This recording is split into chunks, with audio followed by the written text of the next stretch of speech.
नमस्कार, सत श्री अकाल। एनआर हेल्प न्यूज़ पर आप देख रहे हैं इस टाइम और दिल्ली क्राइम न्यूज़ पर एक खबर जो कि लगातार वायरल हो रही है, जिसमें आप देख रहे हैं कि संभल के अंदर 300 साल पुरानी जामा मस्जिद, जी हाँ, जिसे जामा मस्जिद के नाम से जाना जाता है, उसे शाही जामा मस्जिद भी कहा जाता है।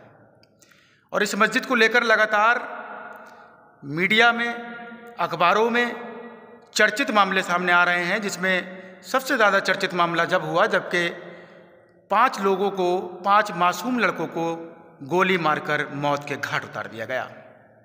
लगातार मीडिया संभल पहुंच रही है और पीड़ित परिवारों को लगातार लाइव भी दिखाने का काम कर रही है, लेकिन जो लड़के मरे थे, जिनका इंतकाल हुआ, जिनकी डेथ हुई, बल्कि यूँ कहूँ कि जो लड़के शहीद हुए, क्योंकि मस्जिद के मामले में अगर कोई भी मंदिर के मामले में या मस्जिद के मामले में कहीं ना कहीं किसी भी कौम का इंसान, चाहे वो मंदिर के लिए ही अपनी जान गंवा दे या मस्जिद के लिए अपनी जान गंवा दे या अपने धर्म के लिए कहीं ना कहीं वो अपनी जान दे दे, अपने खून को बहा दे, तो उसे शहीदी का ही मर्तबा दिया जाता है। और इन 5 के नाम आप लगातार सुन रहे होंगे, मेरे हिसाब से आपने रट लिए होंगे इनके नाम, जिसका बिलाल नाम था एक लड़के का नाम नोमान था, एक का नाम नईम था, एक का नाम अयान था। और ये 5 लड़के बिलाल, नईम, नोमान, अयान और मोहम्मद कैफ, जी हाँ, कैफ के बारे में आपको बताऊं, ये 5 लड़के वो लड़के थे जो कि रोज़ कुआं खोदकर पानी पीने वाले, जिन्हें मजदूर कहा जाए। हालांकि इन परिवारों की तरफ से कोई भी मदद की मांग नहीं हुई है जो कि पैसों से या राशन से ताल्लुक़ रखती हो, क्योंकि लगातार परिवार वाले जो है, इन 5 लड़कों के परिवार वाले हैं जिन्होंने जान दे दी अपनी, जिन्होंने गोलियां खाकर अपने सीनों पर अपने आप को जो है मौत के घाट उतरवा लिया। वहाँ खड़े होकर के मैं कहूँगा, जिस तरह से पुलिस प्रशासन ने अपना पल्ला झाड़ा है, अपना पल्ला साफ किया है, सीओ अनुज चौधरी ने, मैं कहूँ कि सीओ अनुज चौधरी, उन्होंने इंटरव्यू के दौरान ये कहा कि हम पुलिस में भर्ती हुए हैं, लेकिन गोलियां खाने के लिए नहीं हुए हैं, हम मरने के लिए पुलिस में भर्ती नहीं हुए हैं। जिससे जाहिर होता है कहीं ना कहीं लगातार अनुज चौधरी इस बात को नकार रहे हैं कि पुलिस की तरफ से गोली नहीं चली। उन 5 लड़कों की जिनकी मौत हुई है, वो पूरी तरह से उन्हीं के लोगों से गोली चली और उन्होंने ही उनकी जान ली है। लेकिन जो सामने आ रहा है, जो दृश्य सामने आ रहे हैं, वो बता रहे हैं कि पुलिस प्रशासन ने कहाँ तक गोलियां दागी हैं। जिस तरह से जो ये फायर हुए हैं, जो बारूद का इस्तेमाल किया गया है, उसे पुलिस प्रशासन ने बताया कि हमने रबड़ की गोलियां इन्हें दागी थी। लेकिन साफ दिखाई दे रहा है, पूरी तरह से उम्मीद करता हूं कि हाई कोर्ट के साथ साथ सुप्रीम कोर्ट तक जो भी निर्णय, जो भी फैसले लिए जाएंगे, बड़ी निष्पक्षता के साथ, जिसको जांच होने के बाद में ही ये कवर करना है कि किसने इन 5 मासूमों की जान ली है। इन 5 मासूमों ने अब तक कितने ऐसे काम किए थे जो इनके सीने पर गोली मारना सही होगा? क्या ये क्रिमिनल थे? क्या ये डकैत थे? क्या ये चोर थे? क्या ये बीसी में थे? इनका नाम बीसी में था, बीसी थे। कहाँ से कहाँ तक आप कहेंगे? क्या ये हिस्ट्री शीटर थे? अगर ऐसा है कहीं ना कहीं, तब मैं कहूँगा इतने सब गुनाह होने के बाद, इतने बड़े मुजरिम होने के बाद, जिसे कहा जाए कानून ही सजा देता है और इस तरह से रोड पर गोलियां मारकर उनको मौत के घाट नहीं उतारा जाता है, लेकिन इन्हें बेरहमी से मौत के घाट उतार दिया गया, क्योंकि ये सिर्फ इनका कसूर ये था कि मस्जिद के बाहर वहाँ खड़े थे या मस्जिद के पास वहाँ पर खड़े होकर के देख रहे थे कि मस्जिद में किस तरह की जाँच चल रही है, और इसी दौरान इनको गोलियों से मार दिया गया।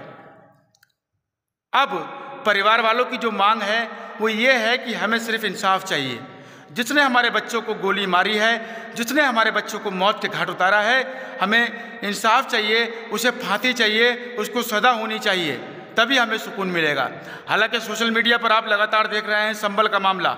संभल के मामले में लगातार ये भी दिखाया जा रहा है कि कहीं ना कहीं ऐसे बहुत सारे पोस्टर लग रहे हैं जिसमें बारकोड लगाए जा रहे हैं, और संभल के जो लड़के डेथ हुए हैं, जो शहीद हुए हैं, जिनकी मृत्यु हुई है, जिन्हें गोलियों से मारकर भून दिया गया, जिनको मौत के घाट उतार दिया गया है, उन लड़कों के फुटेज लगा करके सोशल मीडिया, इंस्टाग्राम पर, फेसबुक पर, यूट्यूब पर उनके फ़ोटो लगा करके, उनके परिवार के फ़ोटो लगा करके मदद मांगने की कोशिश की जा रही है और मदद मांगी जा रही है, जिसको लेकर संभल जिले के काफ़ी लोग नाराज़ भी हैं। और उनका कहना है कि कोई भी परिवार वाले ने किसी तरीके की राशन की या पैसे की मदद नहीं मांगी है, लेकिन उनके फुटेज लगा करके चंदा मांगा जा रहा है, जिससे जाहिर हो रहा है कि कहीं ना कहीं कुछ हिंदुस्तान के अंदर कुछ ऐसे लोग जो कि चंदाखोर के रूप में लोगों की लाशों से भी पैसा वसूलने का काम कर रहे हैं।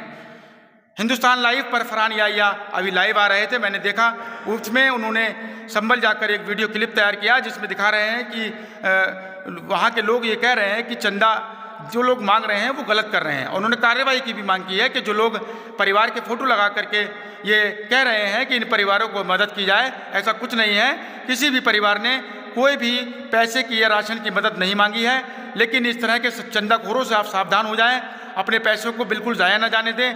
अगर आपको मदद करनी है तो आप संभल जाकर स्वयं संभल जाएं और संभल में जाकर जो मृतक लड़के हैं उनके परिवार वालों से मुलाकात करें। उसके बाद कहीं ना कहीं अगर वो लोग आपसे मदद को कहते हैं तो मदद करें, लेकिन सोशल मीडिया के माध्यम से संभल में मदद नहीं मांगी गई है, अब तक कोई मदद नहीं मांगी गई है।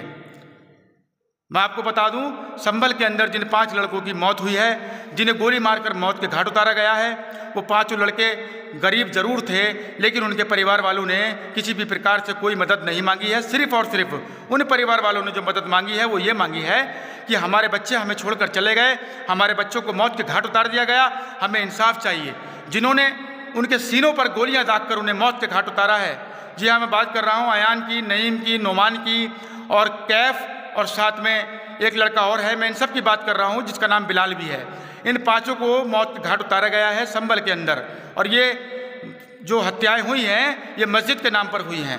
आपको बता दें, शाही जामा मस्जिद, जिसको लेकर के काफ़ी दिनों से विवाद चल रहा था। इसी दौरान आपको बता दूं, इसको मुस्लिम पक्ष के जो वकील हैं जिनका नाम ज़फ़र अली है, वो मुस्लिम पक्ष के वकील भी हैं, और साथ ही साथ जो मस्जिद है जिस पर विवाद चल रहा है, जिसकी जाँच चल रही है, जिसका नाम शाही जामा मस्जिद है, उस मस्जिद के सदर भी हैं। अपनी छत पर बैठकर इस मामले में प्रेस कॉन्फ्रेंस कर रहे थे, जिस दौरान प्रेस कॉन्फ्रेंस करते समय आपको मालूम है वहाँ पर जो है एक धारा 144, जिसे अब धारा 163 कहा जाता है, लगी हुई है। और ऐसी धाराओं में आप देखते हैं कि ड्रोन के माध्यम से लगातार लोगों पर नज़र रखी जाती है और अपनी निगरानी में पुलिस प्रशासन रखता है लोगों को कौन क्या कर रहा है, ताकि माहौल ना बिगड़े। तो उसी दौरान आपको बता दूं, ज़फ़र अली के घर पर, जी हाँ, एडवोकेट ज़फ़र अली के घर पर पुलिस प्रशासन ने जाकर ये वहाँ पहुँचे और पहुँच करके ज़फ़र अली को फ़ौरन हिरासत में ले लिया। हालांकि ज़फ़र अली को जिस दिन हिरासत में लिया गया, शाम के समय में, रात को ही उन्हें वहाँ से छोड़ दिया गया। लेकिन अभी तक मामला यह है, क्या परिवार वालों को इंसाफ मिल पाएगा? जिस दरिंदगी के साथ, जिस बेरहमी के साथ 5 बच्चों को, 5 लड़कों को गोली मार दी गई, उनके सीने में गोलियों को आर पार कर दिया गया, उनकी हत्या कर दी गई, क्या हत्यारों को सज़ा मिलेगी? क्या इन परिवार वालों को इंसाफ मिलेगा? ये अपने आप में एक बड़ा सवाल है, जो मेरा ही नहीं बल्कि हिंदुस्तान के सारे लोगों का सवाल सोशल मीडिया के माध्यम से उत्तर प्रदेश सरकार माननीय योगी आदित्यनाथ जी से है और हिंदुस्तान केंद्र सरकार माननीय मोदी जी से है। क्या इन परिवार वालों को इंसाफ मिल पाएगा? मैं उम्मीद करता हूं कि संभल में जिस तरह से इन 5 लड़कों को मौत के घाट उतारा गया है मस्जिद के मामले में, हालांकि लगातार वीडियो में वायरल हो रहा था कि संभल में जब मस्जिद की जांच चल रही थी, शाही जामा मस्जिद की जांच चल रही थी, उस दौरान पत्थरबाजी करते हुए दिखाया जा रहा है, लेकिन पत्थर का जवाब गोली से दिया गया, उनको मौत के घाट उतार दिया। क्या कहा जाए इसको?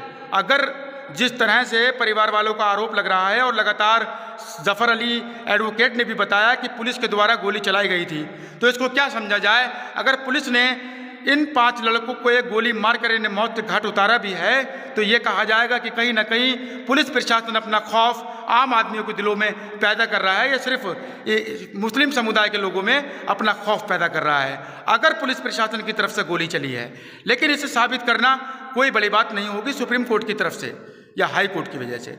उम्मीद करता हूँ चाहे पुलिस प्रशासन का कोई ऑफिसर हो या कोई मुस्लिम हो या किसी भी समुदाय का इंसान हो जिसने गोली मार करके इन मासूम लड़कों को मौत के घाट उतारा है, उसको सख्त कार्रवाई करते हुए इसके खिलाफ उसे सख्त सज़ा मिलनी चाहिए। अगर ऐसा नहीं हुआ तो उत्तर प्रदेश ही नहीं बल्कि हिंदुस्तान के पूरे हिंदुस्तान की सरकार से और उत्तर प्रदेश सरकार से ऐसे गरीब लोगों का भरोसा उठ जाएगा। और पूरी तरह से अगर जांच निष्पक्षता के साथ नहीं हुई और कातिलों को सज़ा नहीं मिली, कातिलों को पकड़कर जांच के दौरान उन्हें कोर्ट तक नहीं ले जाया गया, तो मैं उम्मीद करता हूं पूरी तरह से पूरी तरह से पूरे हिंदुस्तान के मुसलमानों का ही नहीं बल्कि जो लोग हक पर चल रहे हैं उनका भरोसा हिंदुस्तान सरकार और हिंदुस्तान उत्तर प्रदेश पुलिस प्रशासन से उठ जाएगा। इसलिए बिल्कुल निष्पक्षता के साथ बिल्कुल ना देखा जाए। अगर पुलिस ऑफिसर्स ने इनको मारा है तो पुलिस ऑफिसर्स को सज़ा मिलनी चाहिए। आम इंसान ने मारा है या किसी ने भी मारा है, कोई कितना भी बड़ा कोई बादशाह हो, लेकिन इस तरह से किसी को मारने का अधिकार नहीं है। इन लोगों को सज़ा मिलनी चाहिए जिन्होंने इन 5 लड़कों को मौत के घाट उतार दिया। 5 माओं से उनके लाल छीन लिए, उनके दिल के टुकड़े छीन लिए, उनके घर के चूल्हे बुझा दिए। ऐसे लोगों को सज़ा मिलनी चाहिए और ज़रूर मिलनी चाहिए। यहाँ मकसद मुस्लिम समुदाय के लड़कों को मारने का नहीं है। यदि यहाँ किसी दलित बच्चे मारे जाते, यहाँ कोई हिंदू समुदाय के बच्चे मारे जाते तो तकलीफ़ और दुख इतना ही होता जितना आज हमें हो रहा है। इस तरह से माओं के लाल छीनने का अधिकार किसी को नहीं है। पुलिस प्रशासन अगर कहीं कोई गलती करता है तो पुलिस प्रशासन का कर्तव्य है, फ़र्ज है कि उसे कोर्ट में पेश करके माननीय जज साहब के सामने पेश करते हुए उसके खिलाफ जो एविडेंस हैं, जो सबूत हैं, वो दिए जाएं, सामने रखे जाएं। लेकिन इस तरह से सीनों पर गोलियां मारकर, सीनों को छलनी करके आपने एक परिवार से उनके जलते हुए चूल्हों को छीन लिया, उनको पूरी तरह से आपने तोड़ दिया। मस्जिद के साथ साथ इन कत्लों के भी साफ तरीके से पुलिस प्रशासन, क्राइम ब्रांच टीम और CBI पूरी तरह से जांच करते हुए इसको निष्पक्षता के साथ जांच करे और जो कातिल हैं उनको सज़ा जरूर दिलाए। बहुत बहुत शुक्रिया। NR हेल्प न्यूज़ से आपका भाई Rakim Khan, Delhi crime news. Channel को सब्सक्राइब करें और साथ ही साथ वीडियो को जरूर करें। तस्वीरों में जो नीचे मैंने तस्वीरें लगाई हैं उसमें आप देखेंगे जो सैयद ज़फ़र अली जिनका मैं नाम ले रहा था वो एडवोकेट साहब दिखाई दे रहे हैं और वो 5 लड़के दिखाई दे रहे हैं जो कि मौत के घाट उतरे हैं, जिन्होंने शहीदी का मर्तबा पाया है। उनकी तस्वीरें आप देख रहे हैं। वीडियो को शेयर जरूर करें और इस जानकारी को ज़्यादा से ज़्यादा आगे बढ़ाएं, बाकी आगे आपको अपडेट मिलती रहेगी कि किस तरह से पुलिस प्रशासन अपना काम कर रहा है और कहां तक इस केस में जांच हो पाई है। धन्यवाद।